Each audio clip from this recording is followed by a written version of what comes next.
కూడా మేము జోక్యం చేసుకోము అని చెప్పేసినట్టేనా ఇక జ్యుడిషియరీ కూడా తలుపులు మూసేసిందా ఈ వ్యవహారంలో?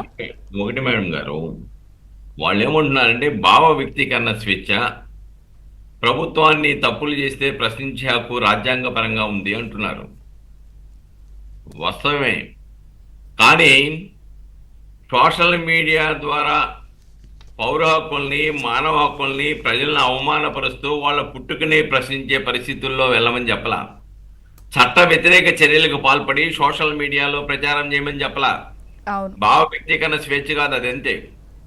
అందుకే న్యాయమూర్తి దగ్గర కూడా చాలా స్పష్టంగా చెప్పారు, వాళ్ళ విధులు వాళ్ళు నిర్వహిస్తూ ఉన్నారు. సోషల్ మీడియా ద్వారా అసభ్యకరమైన పోస్టులు పెట్టడం ఏ చట్టం అంగీకరిస్తూ ఉంది? ఏమైనా కానీ చట్టపై వ్యతిరేకమైన అంశాలు కనుక ఏమైనా వస్తే మీరు ఆ బాధితులు న్యాయస్థానానికి వెళ్ళాలి. మీరెవరు వచ్చారు, మీకేంటి సంబంధం? మేము అరెస్టులు చేయవద్దని, కేసులు పెట్టవద్దని చెప్పేసని మేము బ్లాంకెట్ ఆర్డర్ ఇవ్వడానికి మేము సిద్ధంగా లేము. గతంలో మేము కూడా బాధితులమే. సోషల్ మీడియా మా న్యాయమూర్తుల మీద అనేకమైన అసభ్యకరమైన పోస్టింగ్లు పెట్టినా ఆ రోజు ఏమిటండి, రిజిస్ట్రార్ గారు వెళ్ళిపోయి సిఐడికి ఫిర్యాదు ఇస్తే చెత్తపట్లో పడేశారు. చివరికి హైకోర్టు రిజిస్ట్రార్ గారే హైకోర్టులో పిటిషన్ వేసుకొని, అయ్యా ఈ సిఐడి మాకు సహకరించలేదు, ఈ ప్రభుత్వం సహకరించలేదు, సిబిఐ విచారణ జరపమని చెప్పి చెప్పుకోవాల్సిన పరిస్థితి. ఇవన్నీ న్యాయ వ్యవస్థకి తెలుసు. కానీ ఇక్కడ ఒకటి మనం ఆలోచించాలండి, ఈ సోషల్ మీడియా కార్యకర్తలకు ఈ సైకో స్కీమ్కి పథకాలలో సొమ్ముని ఏ విధంగా డైవర్ట్ చేశారనేది ఈ రోజున కొత్త విషయం వెలుగు చూసింది. అవును, ఇది చాలా పెద్ద వ్యవహారం. డెఫినెట్ గా ఇది తీవ్రమైన అంశంగానే. ఎందుకంటే వాళ్ళు పెట్టిన సోషల్ మీడియా కనుక ఒకసారి మనం చూస్తే మేడం గారు, బూతులే సిగ్గుపడేలా ఉన్నాయి. ఆ బూత్ పదాలే అబ్బా ఇంత అసంఖ్యం ఉంటుందా అని సిగ్గుపడేలాగా ఈ రోజు మొత్తం ఆ కాపీ తెచ్చి ఇందాక వారి నిలయపాలెం గారు అన్నట్టు చూడటానికి కూడా మరీ సిగ్గుగా ఉంది ఇవి.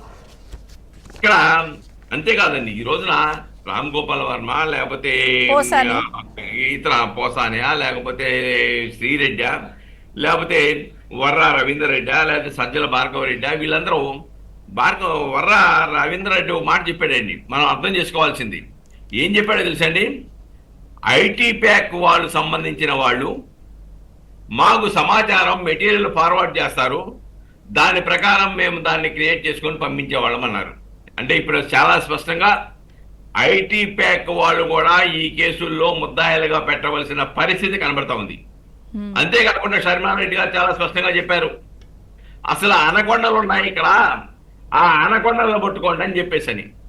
అసలు ఈ సోషల్ మీడియాకి అసభ్యకరమైన పోస్టులు పెట్టడానికి, చట్ట వ్యతిరేక చర్యలకు పాల్పడడానికి ఫైనాన్షియల్ అసిస్టెన్స్ ఇచ్చిన వాళ్ళు, ప్రోత్సహించిన వాళ్ళు, ఆ అనకొండలను కూడా దీంట్లోకి తీసుకురాకుండా ఈ సమస్యకు పరిష్కారం రాదు. ఈ రోజున వాళ్ళు చెప్తూ ఉన్నారు, పోలీసుల మీద కేసులు వేస్తాం రండి అంటున్నారు. అంతేకాకుండా జగన్మోహన్ రెడ్డి లాంటి వాళ్ళు ఏం చెప్తూ ఉన్నారు, ఆ తిరుపతి నువ్వు ఎక్కడో సుబ్బారాయుడు నువ్వు డిప్యుటేషన్ మీద వచ్చావు, నువ్వు ఎక్కడికి వెళ్ళలేవు, నువ్వు ఒకవేళ మన డిప్యుటేషన్ మీద వెనక్కి వెళ్ళినా నీ అంతు తెలుస్తాను, పోలీస్ అధికారులారా మీరు మేము చెప్పినట్టు వినకపోతే మీరు సప్త సముద్రాలు దాటినా మేము అధికారంలోకి వచ్చిన తర్వాత మిమ్మల్ని లాక్కొస్తామని పోలీసు వ్యవస్థని, విచారణ వ్యవస్థను కూడా బెదిరించే దౌర్భాగ్య పరిస్థితి ప్రతిపక్ష హోదాలో ఉండి ఈ రోజున వ్యవహరిస్తా ఉన్నారంటే అసలు విచ్చలవిడితనానికి అద్దు అదుపు లేకుండా వ్యవహరిస్తున్నారు అనేది ఇక్కడ మనం స్పష్టంగా మనం గుర్తు చేసుకోవాలి మేడం గారు. అలాగనే అసభ్యకర పోస్టులు పెడితే తప్పేమిటి అనే పరిస్థితిలో జగన్మోహన్ రెడ్డి ఉన్నాడు. నేను పెడతాను, అవసరమైతే పెట్టండి అని చెప్పి రెచ్చగొడుతున్నారు. నేను పెడతాను, మీరు పెట్టండి, కార్యకర్తలారా పోస్టింగ్లు పెట్టండి అంటాడు. పోస్టింగులు చట్టానికి లోబడి పెడితే ఎవరు చర్యలు తీసుకోరు.